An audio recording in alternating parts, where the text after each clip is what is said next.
Nvidia CEO Jensen Huang about to take the stage for a highly anticipated speech in Taipei, kicking off Asia's biggest tech summit. Meanwhile, Asian stocks climbing to a record as investors double down on the AI trade that's powered global equities to all-time highs despite geopolitical and economic risks. Live from Sydney, I'm Paul Allen, and this is Insight.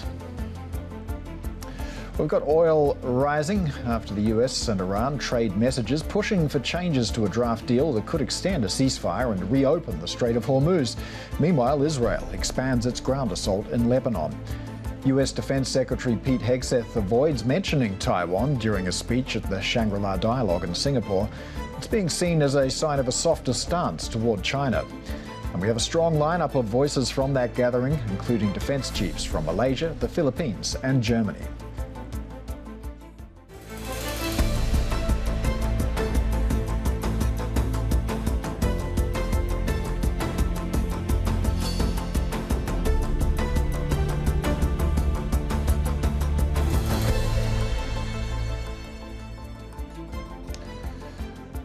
Well, as mentioned, we are awaiting the appearance on that stage very shortly of Nvidia CEO Jensen Huang. In fact, there he is, about to make some remarks. He is speaking at the about GPU technology.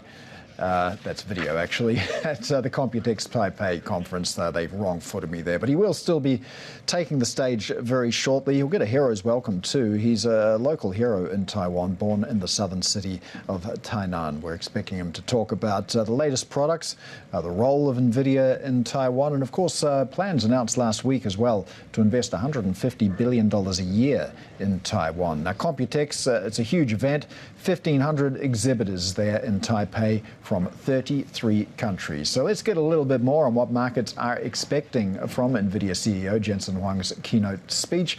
China correspondent Min Min Lo joins us. Min Min, I gave a bit of a breakdown there on what we might hear about. Did I miss anything?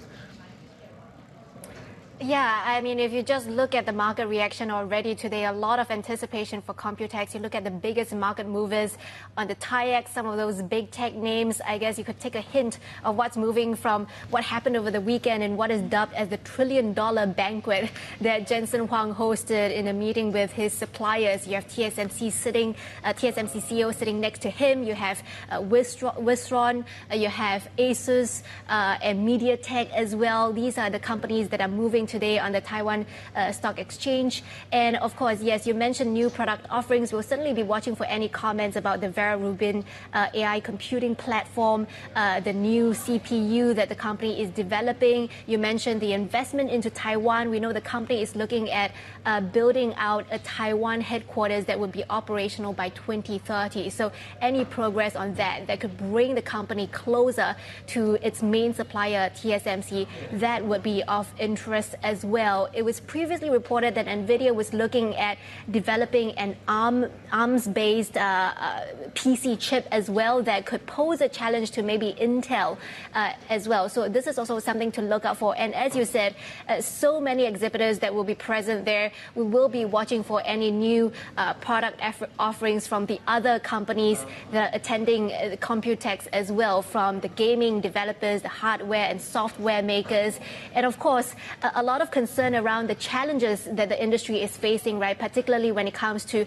the supply crunch that is hitting not just memory chip makers, but now extending into other critical components in the AI data center build out as well. And adjacent to the entire chips industry, we're also looking at things like the PC makers, Lenovo, Dell. Today we have Goldman Sachs, for example, raising the price target for Lenovo. That's a company that is really at the forefront of that drive to make AI PCs. I mean, these are the companies that will be gathering in Taiwan to discuss the nuts and bolts of the AI development in a post-ChatGPT world. So a lot to look out for today as we await Jensen Huang's speech, which should be taking place momentarily. Yes, we are expecting them to take the stage very soon. But as we await that, Min Min, you mentioned some of the challenges that the industry is facing in terms of supply chain crunches, also geopolitical uncertainty as well, which is worth mentioning considering this event takes place in Taiwan. But really, the market seems to be looking through a lot of that, doesn't it? Yeah, we have seen this run up in prices, especially when it comes to the tech names, especially when it comes to the Kospi, the TAIEX, which has now really overtaken India as among some of the biggest stock markets in the world. But you mentioned geopolitical challenges, right? One of the things that could come under discussion, but perhaps not so explicitly, but would still be a focus, is China's ascension in the AI race, right? Particularly with Huawei mapping the path to close the gap with TSMC. What kind of challenge would this pose to some of the big tech heavyweights in Taiwan and in the world? And of course, some of the rivals of TSMC as well. And there you go, Jensen Huang running onto the stage there as he waves to the members of the audience. But I was talking about the rivals there of Nvidia, the likes of Qualcomm, which struck a deal with I believe ByteDance, what these companies would announce as they attend the Computex that will be in focus as well. All right, Bloomberg China correspondent Min Min Lo there. Let's take a listen. Jensen Huang there on the stage about to make that keynote address. For our pre-game show, superstars, ladies and gentlemen.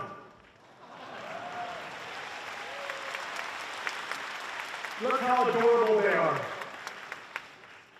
The superstars of Taiwan. There are so many of you here today. We are broadcasting this right now to 70 other watch parties across Taiwan. 70 different conferences are going at the same time. Everybody is watching this keynote. We have so much to tell you, and I have so today. We are broadcasting this right now to 70 other watch parties across Taiwan. 70 different conferences are going at the same time. Everybody is watching this keynote. We have so much to tell you, and I have so many partners to thank. It is incredible how large our ecosystem in Taiwan has become. Most of the time, when people think about ecosystem, they think about our software stack.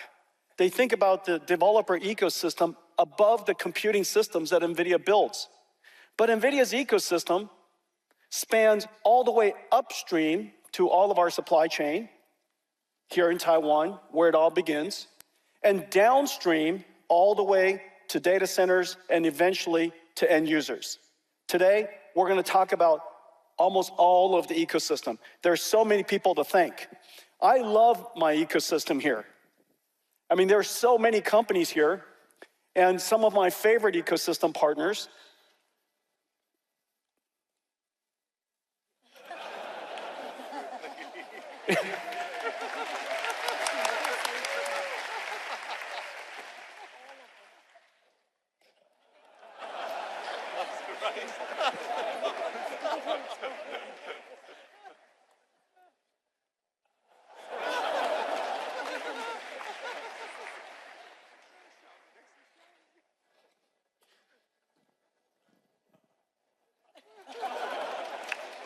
So many. Taiwan's rich ecosystem, the richest ecosystem, the world's best supply chain ecosystem. Unbelievable. Well, thank you all for being here. And this year, our businesses together are growing incredibly. In fact, somebody told me last night that the annual GDP of Taiwan is going to grow almost 10%.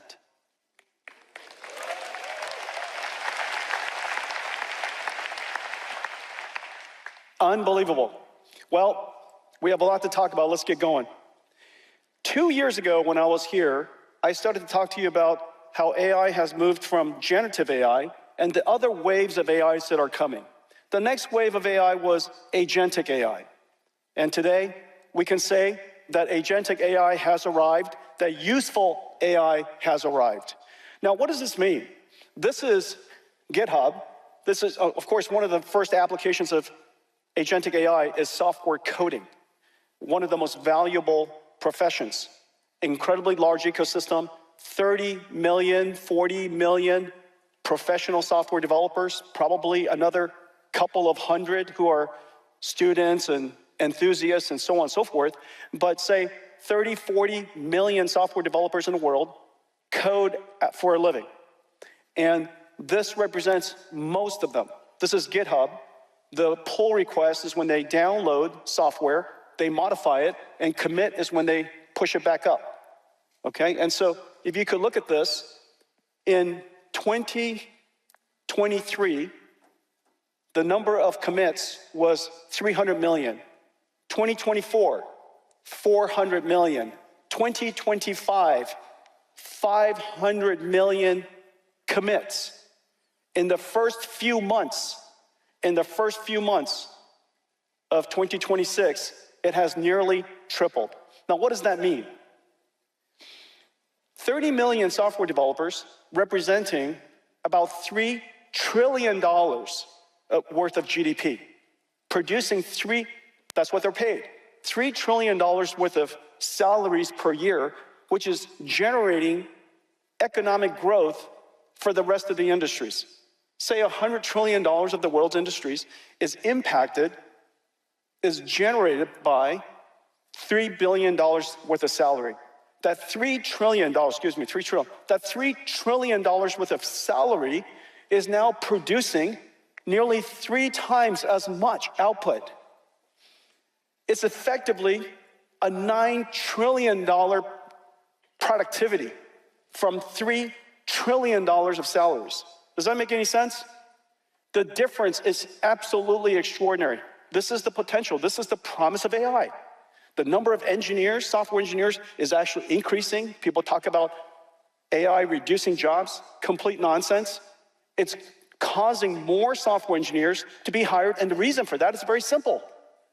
If you can hire a software engineer and you could generate $9 trillion worth of productive work, why wouldn't you want to hire more software engineers?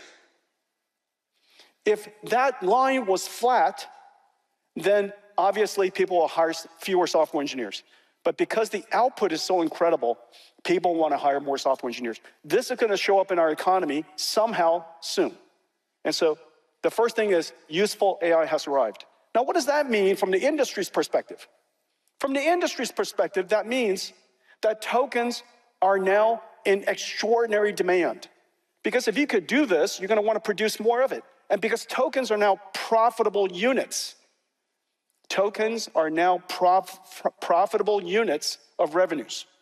Because it is now profitable, the AI companies want to build a lot more tokens, generate a lot more tokens, build more AI factories, which is the reason why compute demand here in Taiwan has skyrocketed.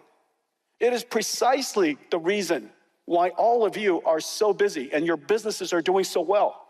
In fact, that looks like some of your stock price.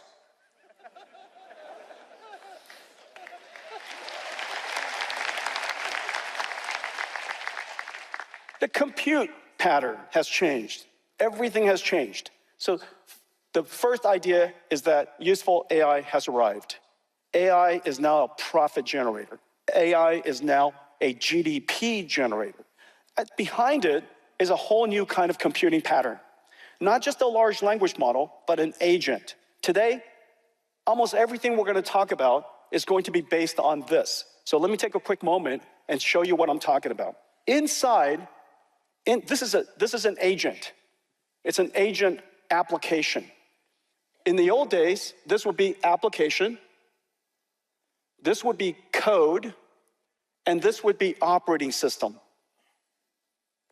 Application, code running inside an application, inside an operating system. Today, it is agent, which consists of a large language model, or many, sitting inside a harness, and that harness helps it, orchestrates it to do productive work. This is the input. When that input comes, it has to understand, observe, reason, act, use tools. That tool could be a spreadsheet, web browser, a data processing engine, database engine, for example. This is orchestrated, this harness orchestrates this routing of information every single time it touches either processing the context, understanding what is happening, reasoning about what to do, coming up with a plan that it acts on. That orchestration path is orchestrated by some software.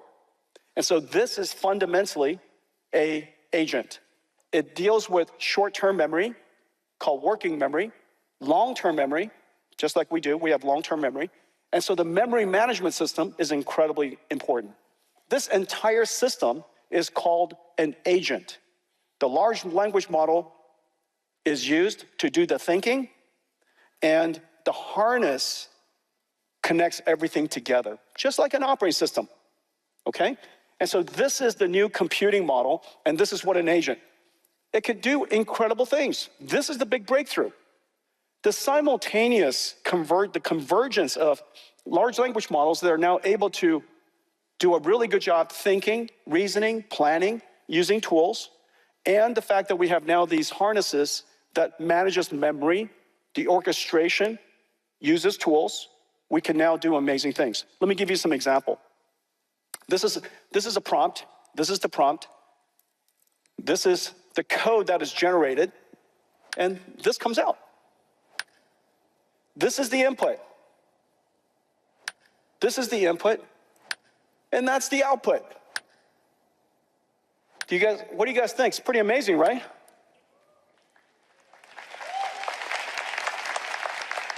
We use Claude Code here, but Codex does an incredible job as well. Here's another example. This is the input. Create a GIF, Nvidia green dots on black scatter, form Taiwan 101 building, morph to GTC Taipei 2026, morph to Nvidia I logo, then scatter and repeat, right? So you saw that. That was the prompt. Here's the next one. I lost my remote control battery clip. It looks like this. Create a CAD file. It uses a tool. Create a CAD file, ready for 3D printing to create a new one. Make sense? This is now the new computing pattern. Whereas we used to launch an application, click and type, we now replace that with explaining to the AI what we want, our intent, and the AI generates the code or uses tools and produce the necessary output. This is how computers are going to work in the future. This is Agentic AI. For 2 years, we've been building towards this, and now it has arrived. Now, one of the big breakthroughs, of course, is tool use. A lot of people have said, you know, Jensen, AI is coming, Agentic AI is coming, therefore all of the software companies are going to go out of business. I said, it's exactly the opposite. Because there are going to be so many agents, the world is no longer limited by the number of people. Therefore, those agents are going to use more tools than ever. This is actually an incredible time to be a software company. But the software has to be presented to the agent in a way that the agent can use it.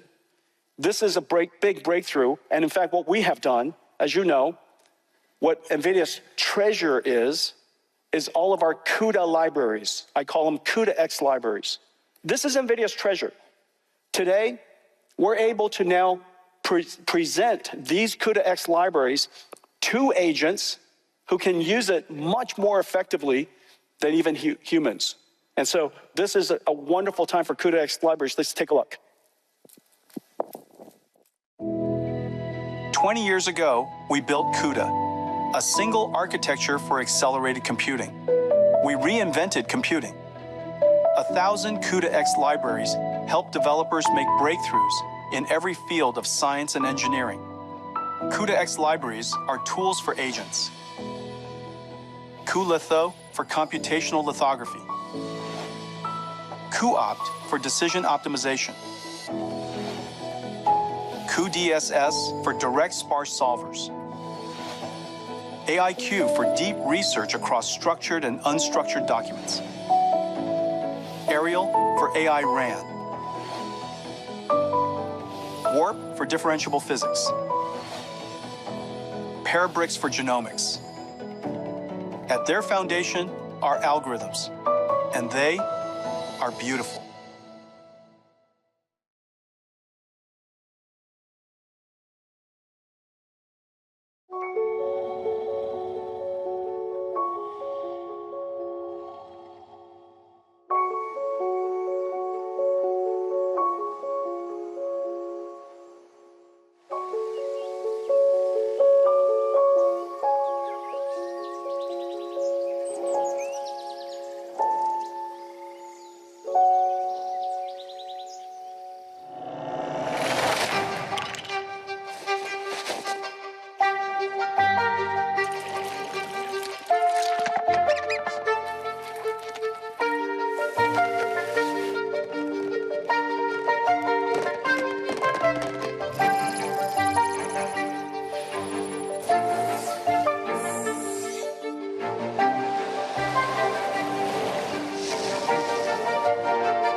Just while we're waiting for Jensen Huang to resume speaking, I'll just quickly recap some of the points that he's been making here. He started off by hailing Taiwan's supply chain and tech ecosystem, but then he was talking up Agentic AI, saying useful AI has arrived, talking about also how this isn't a threat to the software industry, but an incredible opportunity for software engineers as well.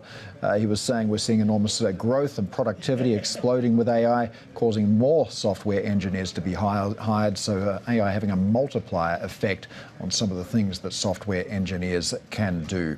Jensen is about to resume speaking again. Now let's listen in. A round of applause for math. Math is beautiful.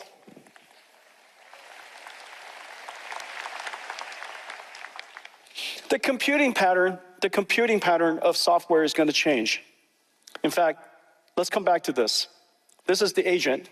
It is the ultimate disaggregated and distributed computing model. So many different computers are going to be activated in order to process this agent. The agent consists of model, harness, tools and skills, and a runtime. All of that is running at different places in a data center. You can think of the model as the brain, the harness as the body, the tools that it uses, working in a runtime, think of it as a workshop. So this is a person, a worker, working with tools in a workshop. Of course, this is being done at extraordinarily large scales. And each one of those steps are running in a different part of the computer. And you could see the large language model is thinking, context processing, observing, understanding the environment, reasoning, coming up with a plan, and acting on the plan. Every single time that happens, an entire rack of Grace Blackwell NVLink 72 is activated. It's thinking with the large language model. Whenever it uses a tool, a CPU is used. That tool could be a C compiler. It could be Python. It could be JavaScript. Or it could be accelerated computing. Today's agents are relatively simple users of tools. Tomorrow, they're going to be very sophisticated users of tools, which is the reason why the CUDA-X libraries that I showed you are going to be incredibly popular with agents.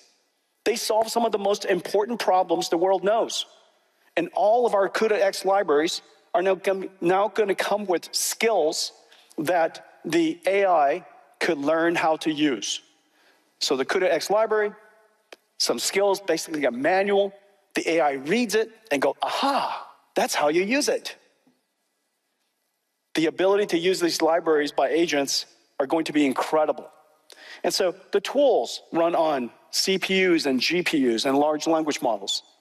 The security harness runs on CPUs and a security processor called a DPU, NVIDIA's Bluefield. The orchestration of all this runs on a CPU. This is the entire harness, and the CPU is orchestrating all of the work. One of the hardest parts is memory. You could just imagine. The working memory is called KV caching. What to remember, compaction, not just compression, but how to retrieve. Do you retrieve structured data? Do you retrieve unstructured data?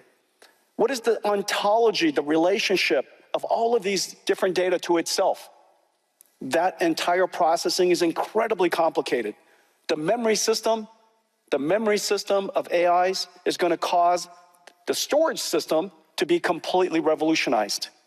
As you could see, every aspect of this computing model, this computing pattern, this new application called an agent, is fundamentally different than the way that applications used to run.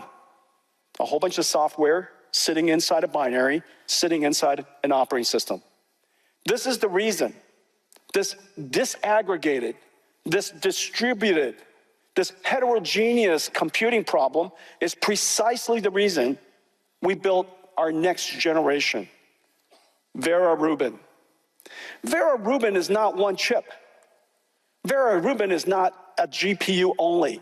It starts with the GPU, but Vera Rubin is incredible. This entire thing is Vera Rubin, from end to end. It has GPUs, Vera Rubin NVLink 72. It is orchestrated by Vera CPUs that I'm going to tell you more about. The storage systems, revolutionary. Vera, along with CX9, our software stack called Doka, the security processor that's inside so that everything is encrypted at rest, in motion, as well as in use. Everything across this is secure because the AI model is so precious. This is the reason why this entire system obeys confidential computing. Each one of these systems would be a complete revolution in itself. Vera Rubin is the most ambitious endeavor in the history of our company. The whole company worked on Vera Rubin across all 40,000 engineers. Not to mention all of you. All of you participated in the creation of this entire system. Vera Rubin is really a miracle. And it's not just one chip, it is so many. Well, it's even beyond that. A long time ago, Nvidia used to be a GPU company. But over the years, we've evolved to become a systems company. You're looking here now for the most complex system, most complex and ground-up system ever designed. But ultimately, our customers, our partners, don't want to buy computers. They want to build AI factories, which is the reason why Nvidia has really started to transform ourselves yet again. You could see so much of our technology is now at the entire infrastructure scale. Our partners are at infrastructure scale. Power generators, cooling systems, the grid providers. So many industrial companies are now part of our ecosystem because ultimately we're trying to build an entire stack just like GPUs, just like when we were building Grace Blackwell NVLink 72, just like now, we are building a full stack system so that our customers could build amazing AI infrastructure. Let's take a look. The world is racing to build AI factories, the largest infrastructure build-out in human history.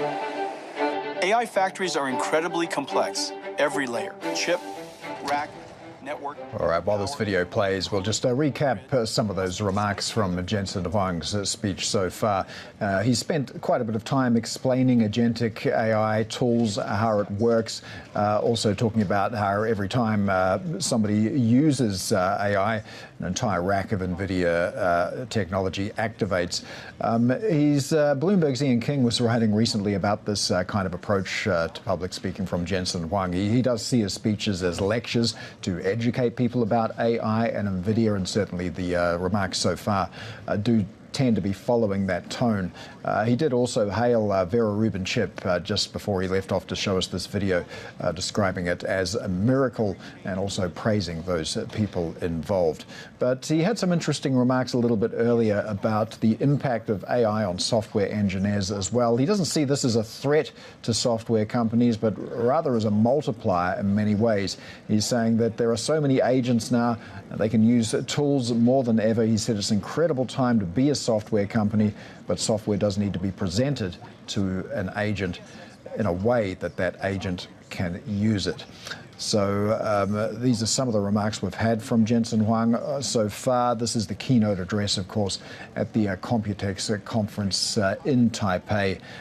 There are 1,500 exhibitors present from 33 countries, and they're all hanging on every word from Jensen Huang, but he appears to be showing these videos at some points to catch his breath. But just to recap what he's saying, he says useful AI has arrived. He was also describing situations where people soon or can now use prompts which can result in creation of a CAD file that can then be given to a 3D printer to print difficult to replicate replacement parts for equipment and other pieces of equipment that might be broken. So talking about some of the practical implications of some of these AI tools that Nvidia is working on as well. So talking about the agent, he gave us quite a long breakdown of how this works. talking about a model, a harness, and tools and skills and runtime. These are all the factors that make up an agent. And he says all of this happens at different places in a data center simultaneously. He described the model as the brain and the harness as the body and the tools in the workshop, really playing into that idea that he does treat these sorts of speeches as an opportunity to investigate the public, to educate the public about AI and Nvidia more broadly. Jensen Huang returning to the stage now. Let's listen. Where NVIDIA's computing layers and software and computing stacks are integrated into other people's platforms, third-party platforms and libraries that serves end markets. That was a computing ecosystem. This is an AI factory ecosystem. This is way downstream of all of you. Upstream of me is all of you, and downstream of us is this ecosystem. Because NVIDIA ultimately is not just building a GPU, not just building a system. We're helping customers build these AI factories, these AI infrastructure that is so immensely complex. Each one of these at 1 gigawatt level started at $30 billion. It is at $50-60 billion, and soon it will be $100 billion per gigawatt. $100 billion into an AI factory.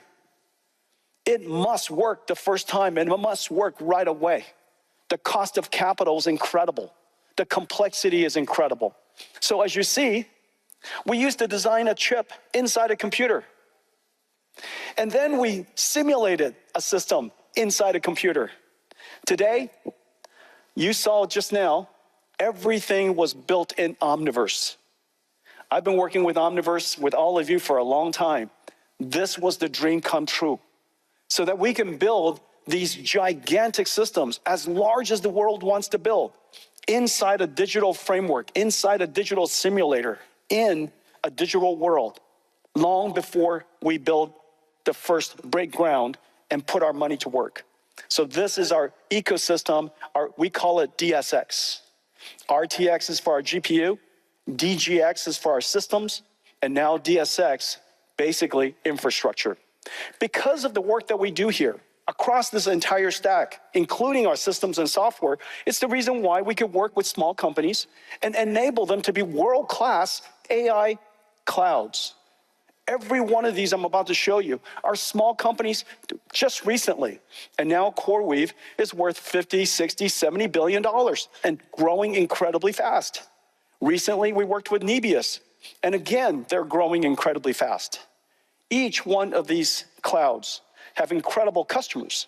Cursor, the software coding company, Black Mountain Labs, image generation, World Labs, World Foundation Model, Revolut, the leading financial services AI company, and Shopify. Here's another one. This is Nscale, and their customers are British Telecom, Google. Google is using one of our AI clouds, Thinking Machines, a Frontier Labs company. We're super exciting. Here's Naver Cloud in Korea, Bank of Korea, Hyundai, so many incredible companies. Here's one in India, Yoda, incredible companies. Here's one based in Singapore, building in Australia, Together AI, AI Singapore. This is one in Indonesia. Each one of these companies are serving regional as well as global customers. AI is going to run everywhere. Every company will be powered by it. Every region will build it. Indosat here in Indonesia. Here in Taiwan, GMI. Here in Taiwan, GMI. It's okay to clap.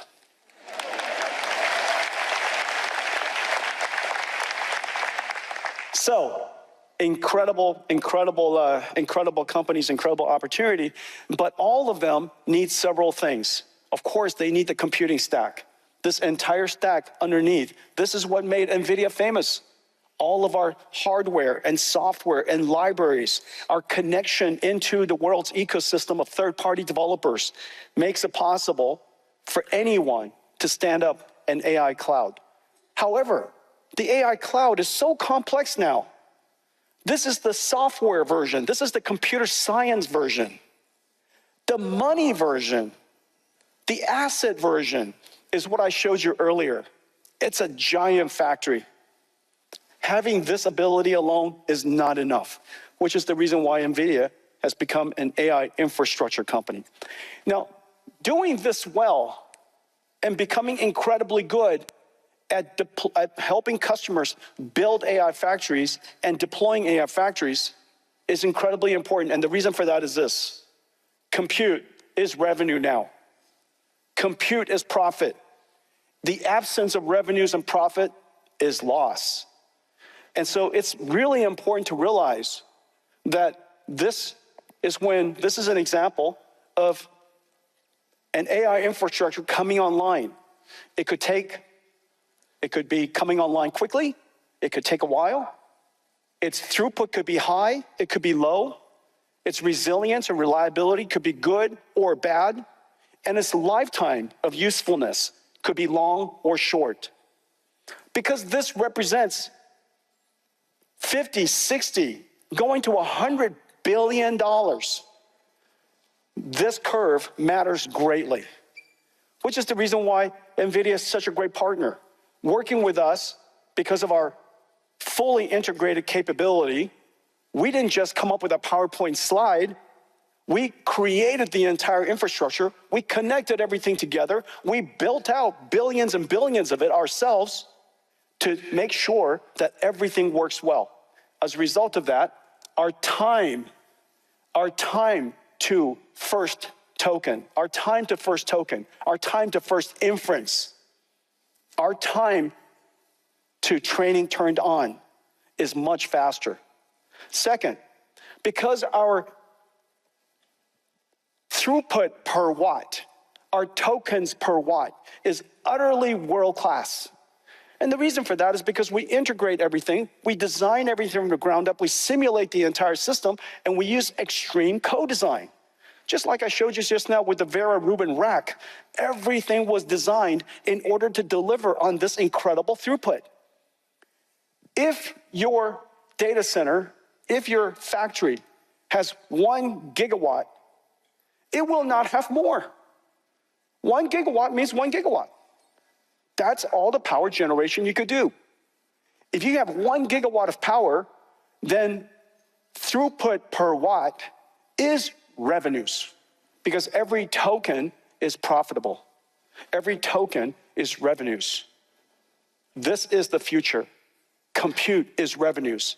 Performance per watt is your revenues. Choosing the wrong architecture just because the chips are cheaper doesn't translate, doesn't make sense. You need to make sure that your revenues per watt, the more you buy, the more you make. And so tokens per watt. And then lastly, third is reliability. If you ever get a chance to see these data centers, there are so many moving parts, millions of cables.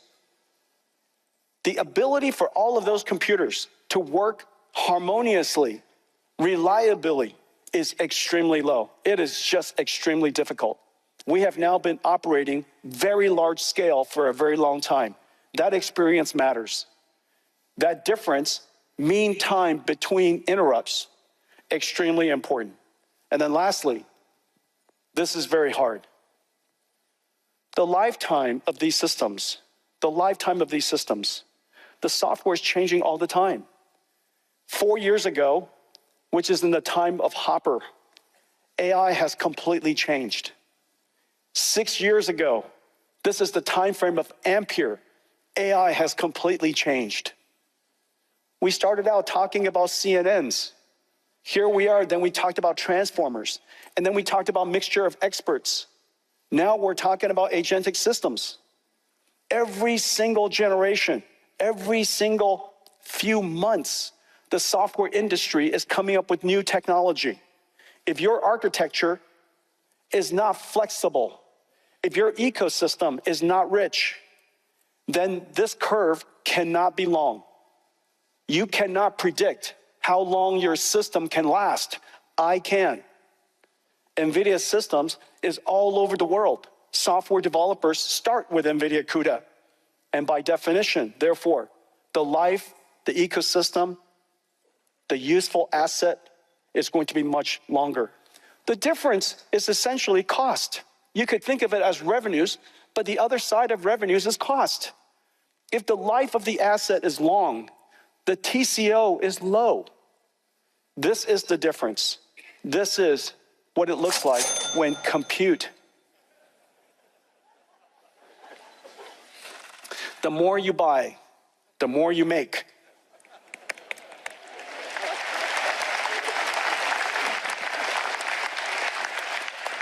Now, all of you are experiencing this with me. Isn't that right?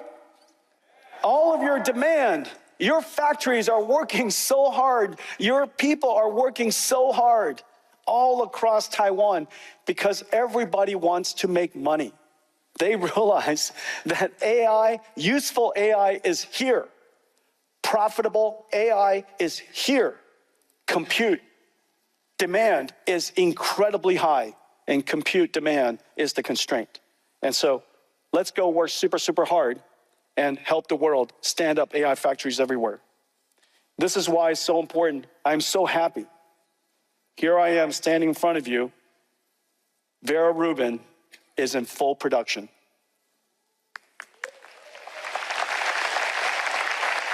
Vera Rubin is in full production. The supply chain we created for Vera Rubin is twice as large as Grace Blackwell. It's incredible. And what used to take 2 hours to assemble one Grace Blackwell rack now only takes 5 minutes. So not only is the capacity higher, the throughput is a lot faster, and we need it all to support the demand. This ecosystem is extraordinary. Millions of square feet has been put online to support Grace Blackwell and preparing now, ramping up now, Vera Rubin. I want to thank all of you. Vera Rubin is now in full production. Thank you. Let's take a look. Large language models generate answers. Now AI agents can do work.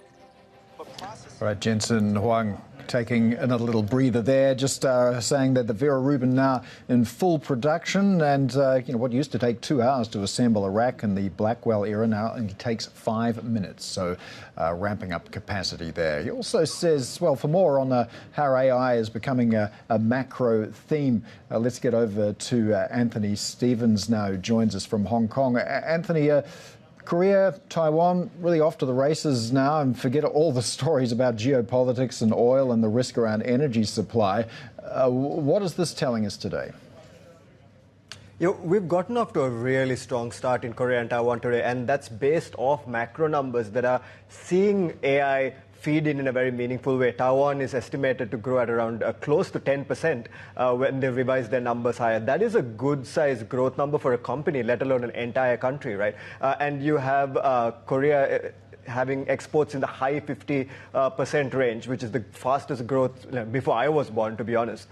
So you have a generational change in the macro of these two countries alongside the growth in AI. And now you're seeing, as the themes kind of mature, you're seeing the AI trade widen out in a very meaningful manner. You saw the names on the screen during Jensen's speech. There are a lot of Taiwanese companies on that list of server makers that take in NVIDIA chips, right? In Korea, you're seeing 20% plus moves on robotic and physical AI names. These are completely new new economy drivers from the AI space that weren't even a factor 2 years ago when TSMC, Samsung, and Nvidia were rallying. So you're seeing a really broad rally, and that comes in the context of equity markets that are very relaxed about taking this kind of technology risk as overall equity volatility comes down sharply.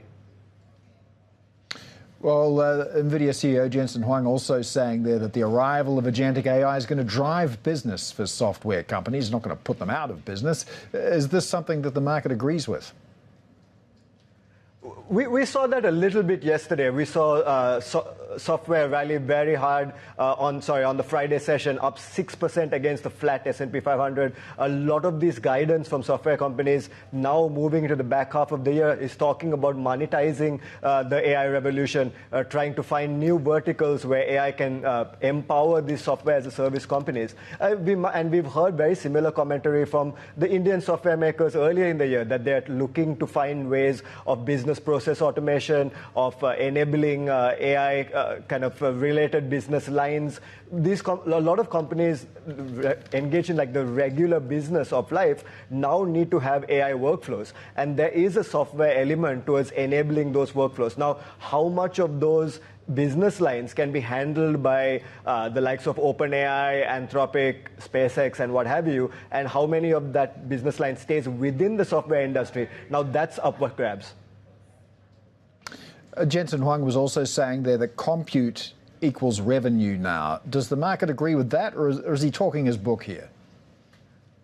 Look, from the publicly available data that we have, his statement is valid, right? So you see the indexes for compute pricing go higher. The absolute number of tokens consumed across the world is roofing, whether you're talking about China or the US or Europe. The price per token, people finally have some pricing power. So our token pricing indexes on Bloomberg, the AI adoption indexes on Bloomberg, the number of tokens used, these are all pointing in exactly the same direction. Now, you can argue about the repeatability of that growth, and that is one of the major debates in markets, right? Is it a one-off pop in AI use, and then we figure out how to use AI more efficiently down the line, or is this an exponential curve that just keeps going? That's a big debate. Right now, right here, the demand is insatiable. All right, Bloomberg Markets reporter Anthony Stevens there breaking down those remarks from Jensen Huang. Let's get back to Jensen Huang now speaking on stage at that Computex event in Taiwan. Let's listen in. Imagine the complexity, which is the reason why agents is the last computer science breakthrough. It has taken this many years for agents to realize its potential and become useful. It stands to reason that the computer that runs it is the most advanced in the world. This is Vera Rubin. Let's take a look. Can we bring out Vera Rubin, please?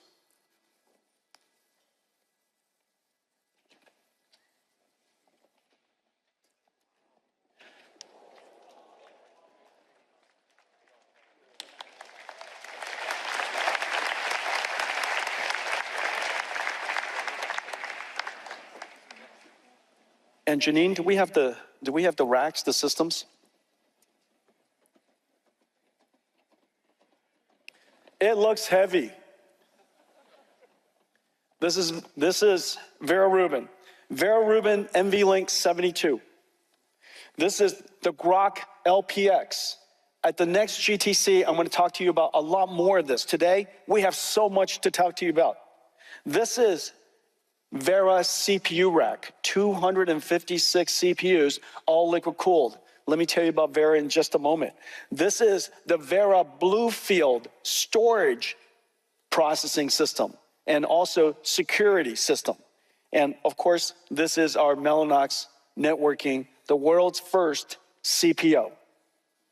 This is Vera Rubin. Incredible technology all coming together. Now, when we built Hopper, as you know, for pre-training. Pre-training was the most important application, the most important workload we were working on at the time. Then when we worked on Grace Blackwell, everybody said, Jensen, you know, NVIDIA is really good at pre-training. Inference is so easy. Do you remember that? People used to say, inference is so easy. We could do that too. But as you know, inference equals money. And the models, MOEs, are so complicated. And to do it at incredibly high response time, fast interactivity, and high throughput at the same time is incredibly hard, which is the reason why we created NVLink 72. Today, NVIDIA's token cost is the lowest in the world, not by 10%, by X factors, orders of magnitude, all because we did extreme co-design, all because we understood the computing model, the computing pattern of inference and we were able to create NVLink 72. Now, with Vera Rubin, it is beyond inference. It is now inference in an agentic system. This is Vera Rubin. No cables, no hoses, no fans. What used to take, the last time when I showed this to you, we had cables everywhere. The cables were amazing to look at. But now, there's a PCB in the middle, which connects both sides. What used to take 2 hours now takes 5 minutes. The reliability and the resilience of Vera Rubin is going to be off the charts. This is our Vera CPU tray, the most advanced CPUs that has ever been built. I'm going to show you that in just a second. And this is our storage tray. 2 Vera CPUs, 4 CX9, incredible amounts of software. This is our new LPX, LPU30, the Grok system, designed for very low latency inference. The throughput is delivered by Vera Rubin and extended with NVLink 72. If you want to extend that even further, you can have Grok LPUs. Here, we have the Vera Rubin NVLink, the switch tray. This is the switches in the middle, and this is revolutionary. Because of Vera Rubin's, because of NVLink 72 and the NVLink switches that we created and invented, and this is our Ethernet switches for scale out. What's amazing is we introduced these 2 systems for Grace Blackwell. These 2 systems were created for Grace Blackwell. And today, NVIDIA is the largest networking company in the world. I'm so proud of the networking team. This is such an incredible enabler for everything that we do. I'm going to now talk to you about the next major industry we're going to be part of. Thank you. Janine? Thank you.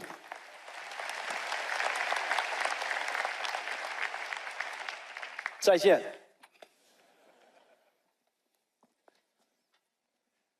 I think there are 2,000 people back there pulling that.